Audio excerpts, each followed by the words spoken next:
राधे राधे दोस्तों, जय श्री हरि कृष्णा। दोस्तों, क्रिएटिव इंडिया व अनुश्री चैनल में आप सबका बहुत स्वागत है। तो आज की वीडियो में बताने वाली हूँ तुलसी विवाह में जो भी आपने सामग्री रखी है, जो भी आपने सीधा निकाला है, माता तुलसी को श्रृंगार की वस्तुएं अर्पित की है, उन सभी वस्तुओं का क्या करें। उन सामग्री को अपने पास रखें या दान कर दें। तुलसी जी के पास शालिग्राम जी या लड्डू गोपाल जी हैं, उन्हें वहां से कब हटाएं, उनके स्थान पर कब विराजित करें। अगर किसी कारणवश आपने तुलसी विवाह के दिन यानी 23 तारीख देवउठनी एकादशी के दिन माता तुलसी का विवाह नहीं किया है, जैसे कि मासिक धर्म आ जाता है या कोई कारण आ जाता है, कोई ऐसा जरूरी काम आ जाता है और नहीं कर पाते हैं, तो क्या ऐसे में द्वादशी तिथि के दिन आप तुलसी विवाह कर सकते हैं। तिथि के दिन पारण के बाद कितनी बार भोजन करना चाहिए, ये सभी बातें आज की इस वीडियो में बताने वाली हूँ। तो दोस्तों, वीडियो को आप अंत तक जरूर सुनिएगा। तुलसी विवाह अगर आप देवउठनी एकादशी के दिन नहीं कर पाए हैं तो कब करना है और इसकी शुभ तिथि क्या होगी, ये सभी बातें आज की इस वीडियो में शेयर करने वाली हूँ। तो वीडियो को आप अंत तक जरूर सुनिएगा। शुरू करते हैं अपना वीडियो। तो दोस्तों, सबसे पहले बात करते हैं देवउठनी एकादशी 23 नवंबर को थी, जो कि कल थी, और द्वादशी तिथि 24 नवंबर को है। द्वादशी तिथि में पारण का समय 6 बजे से 8:57 तक है। तो इसी अवधि में, इतनी अवधि में आपका पारण हो जाना चाहिए।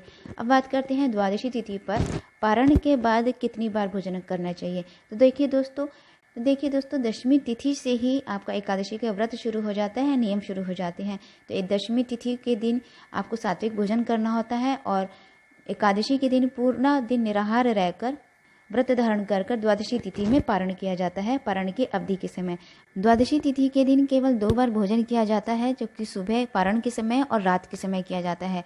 बाकी दिन भर में आप चाय ले सकते हैं, दूध ले सकते हैं, जूस ले सकते हैं या फल खाकर रह सकते हैं। और शाम के समय आप यानी रात्रि के समय भोजन करें। तो द्वादशी तिथि के दिन 2 बार भोजन किया जाता है।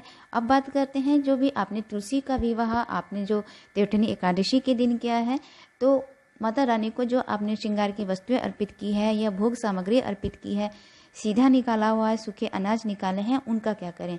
तो दोस्तों, माता रानी को जो भी आपने श्रृंगार की वस्तुएं अर्पित की हैं, जैसे साड़ी अर्पित की है, चुनरी अर्पित की है, श्रृंगार की वस्तु अर्पित की है, जैसे चूड़ी, बिंदी, सिंदूर अर्पित की है, तो उसमें से थोड़ा सा आप अपने पास रख लीजिए और कुछ की संख्या में अपने पास रख लीजिए और बाकी सब दान में दे दीजिए। क्योंकि सारी वस्तुएं दान में नहीं दी जाती है, उसमें से कुछ अपने पास प्रसाद के रूप में, माता रानी का आशीर्वाद के रूप में वह रखा जाता है, बाकी चीज़ें दान में दे दी जाती हैं। अगर तुलसी माता के पास आपने सीधा निकाल के रखा है तो सीधा आप वहीं पर रहने दीजिए और उसे ढक दीजिए। फिर अगले दिन सुबह उस सीधा को हटाइए।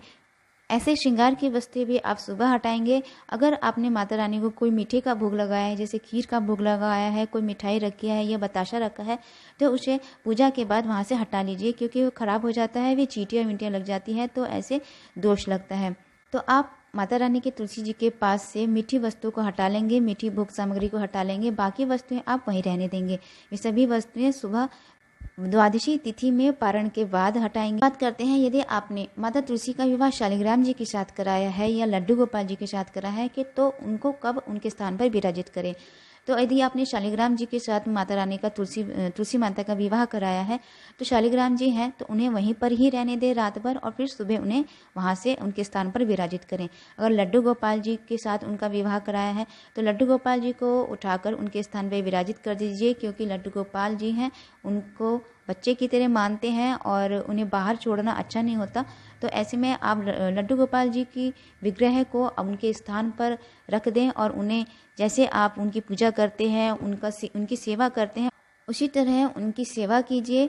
और तुलसी माता के पास रखे हुए कलश को थोड़ा सा हिलाते हुए माता रानी से प्रार्थना करते हुए इस कलश का विसर्जन करेंगे। आप नारियल को हटाकर नारियल को अलग कर देंगे और जो कलश में जो जल है, उस जल को पूरे घर में छिड़कते हुए अपने घर के हर कोनों में उस जल से छिड़काव करेंगे और ओम नमो भगवते वासुदेवाय नमः मंत्र बोलते हुए अपने घर की सुख समृद्धि की प्रार्थना करते हुए पूरे घर में छिड़काव करेंगे।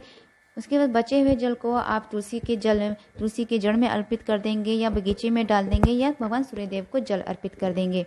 दोस्तों, इस तरीके से जो भी आपने माता तुलसी को चढ़ाई हुई हैं वस्तुएं या माता तुलसी का जो भोग प्रसाद बनाया हुआ है, भोग प्रसाद रखा है, उनका इस तरीके से आप प्रयोग करेंगे। फूल माला को हटाकर आप वहीं पर बागीचे में डाल देंगे। माता तुलसी के थोड़ी सी मिट्टी खोद कर उस मिट्टी में दबा देंगे, क्योंकि जब वे फूल माला या फूल सूख जाते हैं और इधर उधर उड़ते हैं तो पैरों में पड़ते हैं, इससे आपको दोष लगता है। तो कोशिश करें उसे मिट्टी में दबा दीजिए। और जो साड़ी है, माता रानी को आपने साड़ी चढ़ा रखी है, अगर वो आपकी इच्छा पर निर्भर है, आप चाहें तो उसे दान में दे दें या फिर आप उसका इस्तेमाल कर सकते हैं, क्योंकि वह आशीर्वाद होता है, सुहाग की निशानी होती है, सुहाग की सामग्री होती है, तो आप उसे अपने इस्तेमाल में, अपने प्रयोग में ले सकते हैं। तो दोस्तों अब बात करते हैं, यदि आप किसी कारणवश माता तुलसी का विवाह देवउठनी एकादशी के दिन नहीं कर पाए हैं तो उनका विवाह कब करें, इसे समझिए दोस्तों। अगर आप एकादशी के दिन नहीं कर पाए हैं तो द्वादशी के दिन माता तुलसी का विवाह कर सकते हैं, क्योंकि बीच में पंचक है और ये 5 दिन बहुत शुभ होते हैं। तो द्वादशी तिथि के दिन आप माता तुलसी का विवाह कर सकते हैं, और उस दिन भी आप नहीं कर पा रहे हैं तो पूर्णिमा के दिन आप माता रानी का विवाह कर सकते हैं भगवान श्री शालिग्राम जी के साथ। पूर्णिमा ये सर्वश्रेष्ठ पूर्णिमा मानी जाती है। जो भी ये यदि पूर्णिमा का व्रत धारण करना चाहता है, ये व्रत शुरू करना चाहता है, तो कार्तिक पूर्णिमा से व्रत शुरू करें। तो इस दिन आप तुलसी का विवाह कर सकते हैं, और यह विवाह कोई भी कर सकता है। यदि जिसके घर में स्त्री नहीं है तो पुरुष भी माता तुलसी का विवाह करवा सकते हैं, लड़कियां भी माता तुलसी का विवाह कर सकती हैं। कुंवारी कन्याएं यदि माता तुलसी का विवाह शालिग्राम जी के साथ करवाती हैं तो उनके विवाह में आ रही सभी अड़चनें दूर हो जाती हैं। माता तुलसी का भगवान श्री शालिग्राम जी का आशीर्वाद मिलता है। तो दोस्तों माता तुलसी का विवाह यदि आप कराते हैं तो माता तुलसी के विवाह के लिए श्रृंगार की वस्तु ले लीजिए। साड़ी, बिंदी, सिंदूर, चूड़ी, मेहंदी, आलता, ये चीज़ें आपकी जरूर होनी चाहिए। नहीं है साड़ी तो आप चुनरी ले सकते हैं, चुन्नी चढ़ा सकते हैं, लाल रंग की या पीले रंग की चुन्नी चढ़ा सकते हैं। भोग में आप मिश्री, बताशा, पंच मेवा या फलों का भोग लगा सकते हैं। माता तुलसी का श्रृंगार कीजिए, भगवान श्री शालिग्राम जी का स्नान श्रृंगार कीजिए, हल्दी चंदन रोली से उनका तिलक कीजिए, भोग प्रसाद अर्पित कीजिए। उनके भोग में तुलसी दल जरूर डालें।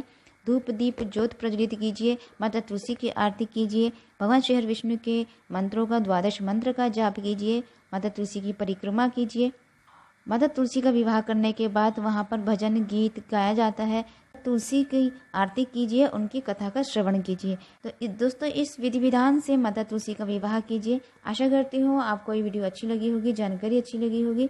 यदि जानकारी अच्छी लगी तो चैनल को सब्सक्राइब जरूर कीजिए, बेल आइकन को जरूर प्रेस कीजिए, वीडियो को जरूर लाइक कीजिए। कमेंट बॉक्स में वीडियो से संबंधित जो भी सुझाव है जरूर दीजिए, और ओम नमो भगवते वासुदेवाय नमः मंत्र का जयकारा जरूर लगाइए।